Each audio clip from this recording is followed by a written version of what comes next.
अस्सलाम वालेकुम गाइस, मेरा नाम है अली और मैं अपने channel daily horror stories by Ali से आपके सामने मौजूद हूँ। मैं उम्मीद करता हूँ आप जहाँ भी होंगे खुश होंगे, खैरियत से होंगे और आपकी ज़िंदगी बहुत अच्छी गुजर रही होगी। तो अभी भी अगर आपने मेरे चैनल को सब्सक्राइब नहीं किया तो इसको सब्सक्राइब कर लें, लाइक करें और अगर हो सके तो शेयर करें। अगर आप अपनी स्टोरीज़ को शेयर करना चाहते हैं जो कि मेरे लिए बहुत इंपॉर्टेंट है, तो आप व्हाट्सएप कर सकते हैं, ईमेल कर सकते हैं या अपनी आवाज़ में रिकॉर्ड करके भेज सकते हैं। तो गाइस, आज की जो पहली स्टोरी है ये हमें काशिफ रज़ा साहब ने भेजी है और ये बताते हैं कि ये अभी तो फ़िलहाल बैंक में जॉब किया करते हैं, लेकिन जब ये अपनी टीन एज में थे तो इनका बहुत शौक़ था कि जहाँ भी आते थे क्रिकेट खेलना शुरू कर देते थे। जैसे कि ख़ास तौर पे ज़िक्र करते हैं, ये अक्सर वीकेंड पे अपनी नानी के या खाला के घर जाया करते थे। अब इनकी नानी का जो घर था वो तो रोड पे मौजूद था, तो वहाँ पे तो पॉसिबल ही नहीं था कि ये बाहर जाके क्रिकेट खेल सकें। लिहाजा ये जब नानी के जाते थे तो छत पे आके क्रिकेट खेलते थे और जब ये अपनी खाला के घर जाया करते थे तो इनकी खाला के घर के बिल्कुल सामने एक बहुत बड़ा सा ग्राउंड मौजूद था, वहाँ पे जाके क्रिकेट खेलते थे। साथ साथ ये बताते हैं कि ये जो ग्राउंड था, इस ग्राउंड के बारे में बहुत सारी बातें मशहूर थीं। जैसे कि बीच में जब कराची के हालात ख़राब थे तो कहा जाता है कि यहाँ की झाड़ियों में या इसके सराउंडेड जो दरख्त वगैरह मौजूद हैं वहाँ पे, या स्पेसिफ़िकली यहाँ पे जो कमरा बना हुआ है वहाँ पे बहुत सारी बॉडीज़ मिली थी। खैर, ये बताते हैं कि इसी तरह एक दफ़ा मैं क्रिकेट खेलने के लिए अपनी खाला के घर गया। अब वहाँ पे जो मेरे दूसरे शहर से कज़न्स आए हुए थे तो उन्होंने एक शोर मचा रखा था। वो चाहते थे कि हम मुसलसल क्रिकेट खेलते रहें। हालांकि जो हमारे घर वाले थे उनकी हिदायत थी कि जब मगरिब हो जाएगी या जब मगरिब होने वाली होगी तो आपने अपना गेम ख़त्म करना है और वापस घर आ जाना है। लेकिन ये बताते हैं क्योंकि कुछ कज़न्स शहर से बाहर से आए हुए थे तो कुछ हमें ज़्यादा लेवरेज मिली हुई थी और उन दिनों हम पे इतनी सख्ती नहीं की जा रही थी जैसे कि नॉर्मली सख्ती की जाती थी। ऐसे ही एक दिन था, शाम का टाइम था। ये बताते हैं कि इन लोगों ने मैच खेलना शुरू किया और मैच खेलते खेलते इस कदर इंटरेस्टिंग हो गया कि किसी को टाइम का ही नहीं पता चला। मगरिब की अजान भी हो गई और अजान होने के ठीक 15 मिनट बाद हमें जाके एहसास हुआ कि टाइम ज़्यादा हो चुका है। लेकिन अभी भी समझ लें कि 1 ओवर बाकी था, तो हमने सोचा कि 1 ओवर और खेल लेते हैं और ये जो गेम है इसको कंप्लीट करते हैं ताकि कोई इसका रिज़ल्ट आ सके, क्योंकि हम चाहते थे ये जो गेम हम खेल रहे हैं इसमें हम जीत जाएं। खैर, जब वो लास्ट ओवर शुरू हुआ तो ये बताते हैं कि मेरे कज़न ने बॉल कराई और जब मेरे कज़न ने बॉल कराई तो हमारे दरमियान एक लड़का था जो मोहल्ले में रहा करता था। उसने शॉट मारा। जब उसने शॉट मारा तो वो जो बॉल थी वो बहुत ज़्यादा दूर चली गई, यानी कि ग्राउंड समझ ले ख़त्म हो चुका था। उसके बाद थोड़ी सी झाड़ियाँ मौजूद थीं और उन झाड़ियों के पीछे एक कमरा मौजूद था। अब जब बॉल वहाँ पे जाती थी तो नॉर्मली हम लोग 2-3 लोग जाते थे और बॉल लेके आया करते थे। अब इत्तेफाक से उस जगह के करीब मैं खड़ा हुआ था तो सब मुझे कह रहे थे कि जल्दी से जाओ, बॉल लेके आओ ताकि मैच कंप्लीट हो सके। खैर, मैं डरता डराता उस तरफ गया। हल्का हल्का अंधेरा हो रहा था, मेरी हालत गैर हुई हुई थी और मेरा बिल्कुल भी इंटरेस्ट नहीं था कि मैं वहाँ पे जाऊँ। लेकिन सारे के सारे लड़के शोर मचा रहे थे और कह रहे थे कि अगर तुम बॉल लेके नहीं आए तो तुम जिम्मेदार होगे, कल तुम्हें बॉल ख़रीद के ला के देनी पड़ेगी। क्योंकि हमारा सिलसिला ये था कि जो फील्डर वहाँ पे खड़ा हुआ है ये उसकी ज़िम्मेदारी है कि वो बॉल को लेके आए। खैर, मैं ऐसा ऐसा करके झाड़ियों की तरफ बढ़ा और जैसे जैसे मैं झाड़ियों की तरफ बढ़ा तो मैं गौर करने लगा कि मुझे बॉल नज़र आ जाए। लेकिन कभी मैं इधर देखता, बॉल नज़र नहीं आती, कभी मैं उधर देखता, बॉल नज़र नहीं आती। गर्ल्स के वहाँ पे जितनी भी झाड़ियाँ मौजूद थीं वो सारी की सारी मैंने छान ली थी और मुझे कहीं पे भी बॉल नज़र नहीं आ रही थी। अब भी बताते हैं कि एक जगह बाकी थी। वो जगह वही कमरा था जो सालों से बंद था, या जिसके बारे में कहा जाता था कि यहाँ से बॉडीज़ वगैरह मिली हैं, यहाँ बहुत सारे इस तरह के वाक़यात हुए हैं। अब मेरी हिम्मत नहीं थी कि मैं अंदर जाऊँ, लिहाजा मैं दूसरे लड़कों को या अपने कज़न्स को इशारा करने लगा, उनको कहने लगा कि अब मैं मज़ीद आगे नहीं जा सकता, मुझे बॉल नहीं मिली है। अगर आप लोगों ने मेरे साथ चलना है तो चलें, अदरवाइज़ वापस घर चलते हैं। ये बताते हैं कि जो कज़न वगैरह थे वो मुझे प्रेशर देने लगे, कहने लगे कि अगर तुम बॉल लेके नहीं आए तो कल तुम्हें बॉल ख़रीद के लानी होगी और इसके ज़िम्मेदार तुम खुद होगे। अब वो टीन एज थी, जाहिर सी बातें, ख़र्चा और ये सारी बातें हम अफोर्ड नहीं कर सकते थे। फिर मैंने कहा एक और ट्राई मार लेता हूँ, तो लिहाजा मैं दोबारा से झाड़ियों के अंदर गया और जब झाड़ियों से आगे निकला तो वो जो रूम वाली जगह थी वो शुरू हो गई। अब ये बताते हैं कि जैसे जैसे मैं आगे बढ़ा तो मुझे ऐसा लगने लगा जैसे रूम के अंदर कोई मौजूद है या कोई मूवमेंट हो रही है। ये बताते हैं कि नॉर्मली आप एक्सपेक्ट किया करते हैं कि ये जो रूम है यहाँ पे कोई बिल्ली होगी, कोई कुत्ता होगा, जो नॉर्मली ग्राउंड में हुआ करते हैं।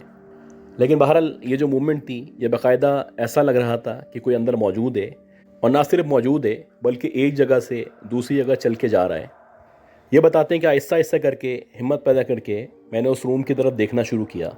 ये बताते हैं कि जैसे ही मेरी नज़र रूम की खिड़की पे पड़ी तो मैंने देखा कि सामने एक औरत खड़ी हुई है जिसने वाइट कलर की साड़ी पहनी हुई है, और उसके जितने भी बाल हैं वो उसके मुंह के आगे गिरे हुए हैं। और सबसे इंटरेस्टिंग बात ये थी, वो जो औरत है उसके हाथ में वो बॉल मौजूद है, और उसने बॉल को आगे किया हुआ है, जैसे कि वो चाहती है कि वो बॉल मुझे दे दे, या वो मेरी हेल्प करना चाहती है।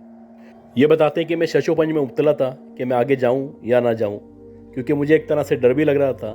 मैं ये सोच रहा था कि इस रात में या मगरिब के बाद इस अकेले रूम में जहाँ पे कोई भी नहीं आ सकता, ये औरत क्या कर रही है, और अगर ये औरत यहाँ पे मौजूद भी है तो इसके बाल इसके चेहरे के आगे क्यों गिरे हुए हैं। अब ये बताते हैं कि मैं ये सब सोच ही रहा था कि वो जो औरत थी उसने एकदम से कहा कि इधर आओ, मेरे करीब आओ, बॉल ले लो। ये बताते हैं जैसे ही उसने कहा तो मेरी थोड़ी सी हिम्मत बहाल हुई। मैंने सोचा कि मैं जाता हूँ, जल्दी से बॉल लूँगा और मुड़ जाऊँगा, भाग के बाहर निकल जाऊँगा, जैसे कि नॉर्मली कोई भी सोच सकता है। लिहाजा मैं जल्दी से आगे बढ़ा, और जैसे ही मैं आगे बढ़ा तो मैंने देखा कि उसके जो बाल हैं, उन बालों के दरमियान दो लाइट्स ही हैं जो चमक रही हैं। बज़ाहिर ऐसा लग रहा है दो छोटी छोटी लाल लाइट्स हैं जो उसके बालों के दरमियान मौजूद हैं।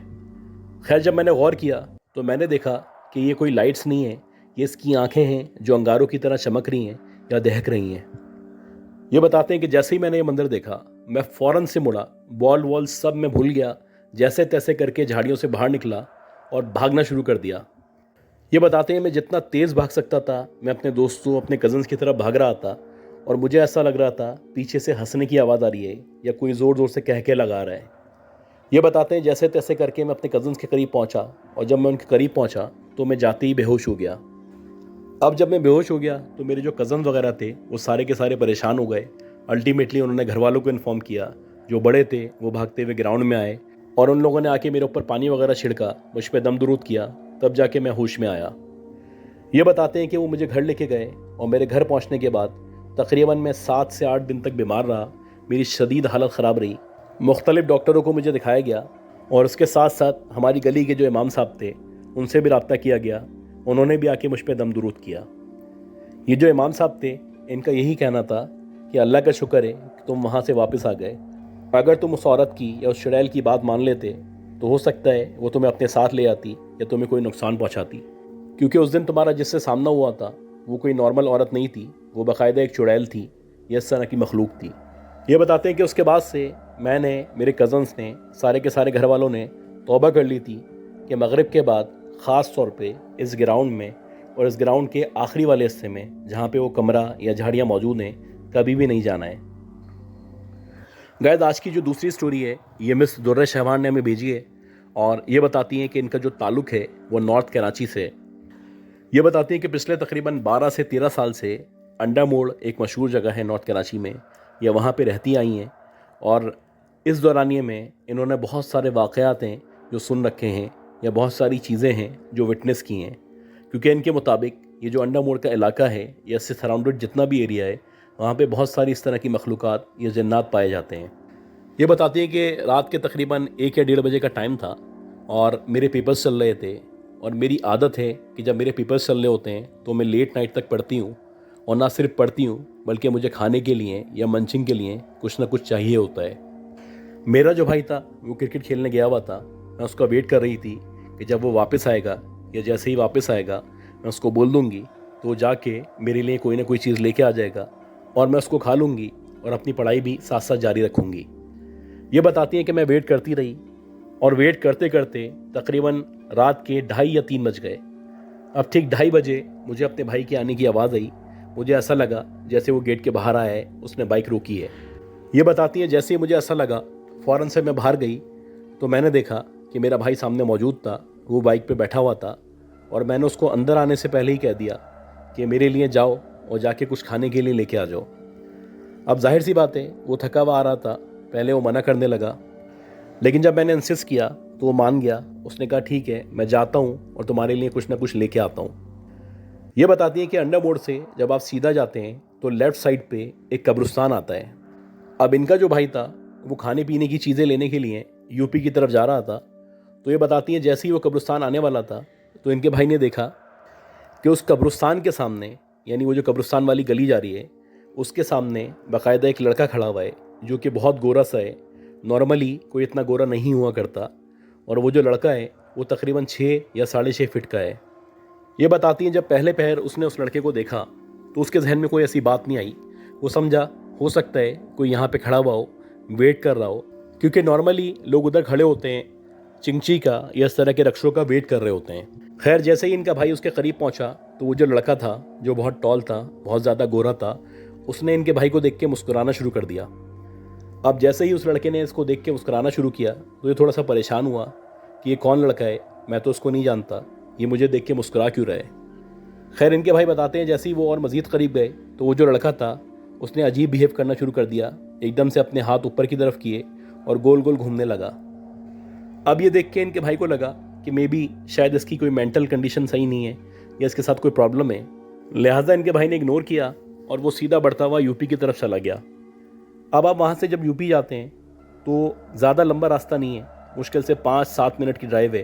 तो खैर वो जब यूपी पे पहुँचा तो वहाँ जाके जो भी खाने वगैरह की चीज़ें लेनी थी उसने वो चीज़ें लीं, और ये सारी की सारी चीज़ें जो उसने लीं इसमें तकरीबन 15-20 मिनट लग गए। ये बताती हैं कि जब इनका भाई वापस आ रहा था उसके जहन में बिल्कुल भी नहीं था कि जाते हुए उसको यहाँ पे एक लड़का नज़र आया था जो कि अबनॉर्मल हरकतें कर रहा था। खैर वो अपनी धुन में वापस आ रहा था। जैसे ही वो अगेन उस रोड पे पहुँचा तो सबसे पहले कब्रिस्तान आया, और कब्रिस्तान के साथ वाले रोड पे उसने देखा तो वही लड़का जो अभी इसके सामने हंस रहा था, मुस्कुरा रहा था या गोल गोल झूम रहा था, अब वो बाकायदा ज़मीन पे बैठा हुआ है। और ज़मीन पे वो नॉर्मली नहीं बैठा हुआ जैसे नॉर्मल बैठते हैं, वो बड़े अजीब तरीके से बैठा है जैसे कि कोई बंदर बैठा हुआ हो या कोई रीछ बैठा हो या इसी तरह की कोई क्रिएचर बैठी हो। अब जब दोबारा इसने इस लड़के को देखा तो ये परेशान हो गया। ये नहीं चाहता था कि इसका दोबारा सामना इस तरह के लड़के से या इस तरह की मखलूक से हो। खैर जैसे ही इसने बाइक उसके सामने से गुजारी तो वो जो लड़का था उसने अपने दोनों हाथ और दोनों पाँव पे चलना शुरू कर दिया जैसे आमतौर पे बच्चे चला करते हैं या घुटनों के बल चला करते हैं, और जल्दी जल्दी करके इसके करीब आने लगा या इसकी बाइक के पीछे भागने लगा। अब ये देख के इन्होंने अपनी बाइक जो थी उसकी स्पीड बढ़ा दी। अब ये बताते हैं जैसे ही मैंने अपनी बाइक की स्पीड बढ़ाई तो बजाय इसके कि उसकी स्पीड बढ़ती तो ऐसा लगा जैसे एक्सीलेटर वायर जो होता है वो टूट गया है, और मेरी बाइक झटके लेके थोड़ा सा आगे जाके बंद हो गई। ये बताते हैं कि मैं अजीब कैफियत का शिकार था। मेरे पीछे वो लड़का था जो घुटनों के और पाँव के बल चल के आ रहा था, और मैं उससे थोड़ा सा ही आगे था। मेरी बाइक ख़राब हो चुकी थी, इसको मैं छोड़ के भी नहीं आ सकता था, मैं इसको लेके भाग सकता था। ये बताती हैं कि इनके जो भाई थे उन्होंने फिर पीछे मुड़ के नहीं देखा, मुसलसल आयतुल कुर्सी पढ़ना शुरू की और बाइक जितना जल्दी हो सकता था पाँव के बल पे या पाँव से चला के आगे पहुँचाई। और जब वो थोड़ा सा आगे गए तो वहाँ पे इत्तफाक से दूसरे लड़के मौजूद थे और ये जल्दी से उनके पास चले गए। वहाँ जाके जो भी लड़के मौजूद थे उनको जाके सारा का सारा इन्होंने वाक़या बताया। अब जो वो लड़के थे वो भी जवान थे, उनका भी खून गर्म था। जब उन्होंने ये सारी बात सुनी तो कहने लगे डरने की कोई बात नहीं है, हो सकता है कोई चोर हो, कोई डाकू हो या उसकी कोई इस तरह की स्ट्रेटजी हो। खैर वो जो लड़के थे वो उसको कहने लगे हमारे साथ वापस चलो, हम चल के देखते हैं, अगर कोई ऐसा बंदा होगा तो उसको पकड़ लेंगे। ये बताती हैं कि जब वो वापस गए और वापस जाके इन्होंने जब वहाँ पे देखा तो वहाँ पे ना कोई बंदा मौजूद था, ना बंदे का नामो निशान मौजूद था। खैर इनके भाई जैसे तैसे करके घर आए। जब वो घर आए तो घर आके उन्होंने जो भी खाने वगैरह की चीज़ें थी वो मुझे दे दी। उसके बाद वो जाके लेट गए। ये बताती हैं कि जब इनका भाई सुबह उठा तो उसकी जो तबीयत थी बहुत ज़्यादा ख़राब हो चुकी थी। बज़ाहिर ऐसा लग रहा था कि उसको बुखार हो चुका है, उसके जिस्म पे कपकपी तारी थी, उसको सर्दी लग रही थी। शुरू में तो सब यही समझे कि हो सकता है मौसमी बुखार हो, तो सब ने डॉक्टर वगैरह को दिखाया। लेकिन जब डॉक्टर को दिखाने के बावजूद उसकी तबीयत बेहतर नहीं हुई तो ये बताती है कि 3 से 4 दिन के बाद हमारी जो करीबी मस्जिद थी वहाँ के इमाम साहब से रब्ता किया गया, और जब उनसे रब्ता किया गया पूरा का पूरा वाक़या उनको बताया गया तो वो जो इमाम साहब थे उन्होंने ना सिर्फ एक्नॉलेज किया बल्कि उन्होंने अपना वाक़या भी शेयर किया। उन्होंने बताया कि अक्सर ऐसा होता है कि यहाँ पे इस तरह की मखलूक़ात या इस तरह की एंटिटीज़ नज़र आती हैं, क्योंकि ये जो एरिया है इस पूरे एरिया में पहले सिर्फ कब्रिस्तान मौजूद था। ये जितने भी घर बने या जितने भी अपार्टमेंट्स बने या जितने भी फ्लैट्स बने ये सब बाद में बने, पहले सिर्फ कब्रिस्तान था जो कि दूर से नज़र आया करता था। खैर वो जो इमाम साहब थे उन्होंने इनके भाई पे दम दुरूद किया और पड़ा हुआ पानी इनको दिया। खैर अल्लाह अल्लाह करके 4 से 5 दिन में इनके भाई की तबीयत बेहतर हो गई। अब ये बताती हैं कि हम बहुत खुश थे कि अल्लाह का शुक्र है कि इसकी तबीयत बेहतर हो चुकी है, और जैसे हमारी नॉर्मल लाइफ गुजर रही थी पहले, वैसी लाइफ गुजरना शुरू हुई। तो खैर 4-5 दिन मज़ीद गुजरे और उसके बाद दोबारा से इनके जो भाई थे उसने क्रिकेट खेलना शुरू कर दी, लेट नाइट बाहर निकलना शुरू कर दिया। लेकिन अब वो कोशिश करता था कि ये जो रास्ता है इस रास्ते से ना गुजरे, ना इस रास्ते पे जाए। ये बताती है कि इसी तरह की एक रात थी, अगेन वैसे ही हुआ कि ये पढ़ाई कर रही थी, पेपर की तैयारी कर रही थी और अपने भाई का वेट कर रही थी। जैसे ही इनका भाई आया तो अगेन इन्होंने कहा कि मुझे कुछ खाना है, मुझे कुछ खाने को लाके दे दो। अब इनके पास जो पिछला एक्सपीरियंस था वो बड़ा ख़राब था, तो ये चाहते थे कि उस रास्ते से या कब्रिस्तान की तरफ से ना जाएं। अब ये बताती हैं कि जो इनका भाई था उसने अल्टीमेटली ये किया, ये जो पीछे वाला रास्ता है, यानी जो सिद्दीक़ अकबर मस्जिद से सीधा अंडा मोड़ की तरफ जाता है, उस रास्ते से जाएंगे, उसी रास्ते से आएंगे और वहीं से जाके जो भी फूड स्ट्रीट है या वहाँ पे जो कुछ मिला करता है उधर से कुछ लेके आ जाएंगे। अब इनका जो प्लान था वो बहुत सिंपल था, बहुत सादा था। उस प्लान के मुताबिक ये घर से निकले और सीधा रास्ता नापते हुए जैसे ही ये सिद्दीक़ अकबर मस्जिद से आगे बढ़े तो ये बताते हैं कि वहाँ पे एक छोटा सा एरिया आता है जहाँ पे कुछ भी मौजूद नहीं है, यानी कुछ दरख्त मौजूद है, जैसे कि एक बरगद का दरख्त है, एक नीम का दरख्त है, एक बेरी का दरख्त है और एक पीपल का दरख्त है। और उसके नीचे आमतौर पे समोसे वाले या इस तरह के जो ठेले वाले होते हैं वो खड़े हुआ करते हैं, लेकिन वो इतनी रात में नहीं होते, वो दिन के टाइम में हुआ करते हैं। खैर जैसे ही इनका भाई उन दरख्तों के पास पहुंचा तो उसको एकदम से किसी ने आवाज़ दी, जैसे आमतौर पे लड़के मुंह से आवाज़ निकालते हैं मुखातिब करने के लिए, वैसे ही किसी ने मुंह से आवाज़ निकाली। अब जब उसने आवाज़ सुनी तो पहला इंप्रेशन तो उसके जहन में ये आया कि हो सकता है इसका कोई दोस्त हो जो पीछे से आवाज़ दे रहा हो या इसको पुकार रहा हो। तो उसने अपनी बाइक रोकी, आगे पीछे देखना शुरू किया। दूर दूर तक ना कोई बंदा मौजूद था, ना किसी का नामो निशान मौजूद था। अब ये सोचने लगा कि आखिर ये जो आवाज़ आई है ये आई कहाँ से है। ये अभी इन्हीं ख्यालात में था, ये सोच ही रहा था कि एकदम से दोबारा आवाज़ आई। अब जब दोबारा आवाज़ आई तो इसने गौर किया कि ये जो आवाज़ आ रही है ये बेसिकली ज़मीन पे से नहीं आ रही, ये जो सामने दरख्त मौजूद है इनमें से किसी दरख्त पे से आ रही है। अब ये बताती हैं कि इनके भाई को लगा मे भी किसी छछुंदर की या झींगर वगैरह की आवाज़ आ रही होगी। खैर उसने बाइक दोबारा स्टार्ट की और जैसे ही उसने बाइक स्टार्ट की और गियर लगाया तो तीसरी बार आवाज़ आई। अब जब उसको तीसरी बार आवाज़ आई तो उसने दोबारा पलट के देखा, और जब उसने पलट के देखा तो उसने देखा कि बरगद के दरख्त पे कोई छोटे से कद का आदमी बैठा हुआ है और वो उसको मुसलसल आवाज़ दे रहा है। अब ये बताती हैं कि जब इनके भाई ने ये सब देखा तो उसने वहीं से बाइक दौड़ा दी, जितना तेज़ वो बाइक भगा सकता था उसने भगाई, और जो भी चीज़ें वगैरह उसको लेनी थी वो सारी की सारी चीज़ें उसने लीं और उसके बाद वो वापस आया। अगेन जब वो वापस आया तो उसकी हालत ख़राब थी, उसको बुखार हो चुका था, और इस बार भी शुरू में उसने किसी को नहीं बताया, वो चुपचाप बर्दाश्त करता रहा। लेकिन जब 3-4 दिन गुजरने के बावजूद उसका बुखार नहीं उतरा तो फिर हम उससे पूछने लगे कि ऐसा क्या हुआ है। तो फिर जाके इनके भाई ने बताया कि उस दिन जब मैं रात में गया था तो मुझे 3 दफ़ा इस तरह की आवाज़ आई थी, और जो तीसरी दफ़ा आवाज़ आई थी उसके बाद मैंने देखा था कि बरगद के दरख्त पे या पीपल के दरख्त पे कोई बैठा हुआ है, और जो बैठा हुआ है उसका बहुत छोटा सा कद है। ये बताते हैं कि अगेन फिर मौलवी साहब से रब्ता किया गया, उनको सारा का सारा वाक़या बताया गया। तो मौलवी साहब ने दोबारा दम दुरूद किया, तब जाके इनके भाई की तबीयत बेहतर हुई। लेकिन आपके जो मौलवी साहब थे उन्होंने कह दिया था कि आप कोशिश करें कि मगरिब के बाद, ख़ास तौर पे रात के 12 बजे के बाद इन रास्तों पे ना जाएं, ना यहाँ से आएँ। ये बताती हैं उसके बाद जो भी हिदायत इमाम साहब ने दी थी या मौलवी साहब ने दी थी, उन हिदायत पे हमने अमल किया, और अल्लाह का शुक्र है कि उसके बाद से हमारे भाई या हमारे साथ कोई इस तरह के वाक़यात और मामलात पेश नहीं आए। गाइस अगर आपको याद हो तो मैंने भी अंडा मोड़ का एक वाक़या पहले शेयर किया था, जो कि एक चौकीदार का वाक़या था, और उसने इसी कब्रिस्तान के गेट पे एक बच्चे को देखा था। ये जो इलाका है इसके बारे में कहा जाता है तकरीबन 70% जो इलाका है ये पज़ल्ड है, या यहाँ पे इस तरह की मखलूक़ात और चीज़ें नज़र आती हैं। अगर आप में से कोई भी इस इलाके में रहता है तो मैं रिक्वेस्ट करूँगा आप अपनी भी स्टोरीज़ को शेयर करें। मैं उम्मीद करता हूँ जो भी स्टोरीज़ मैंने शेयर की हैं ये आपको पसंद आई होंगी। अगर आपको ये पसंद आई हैं तो प्लीज़ मेरे चैनल को लाइक करें, सब्सक्राइब करें, शेयर करें।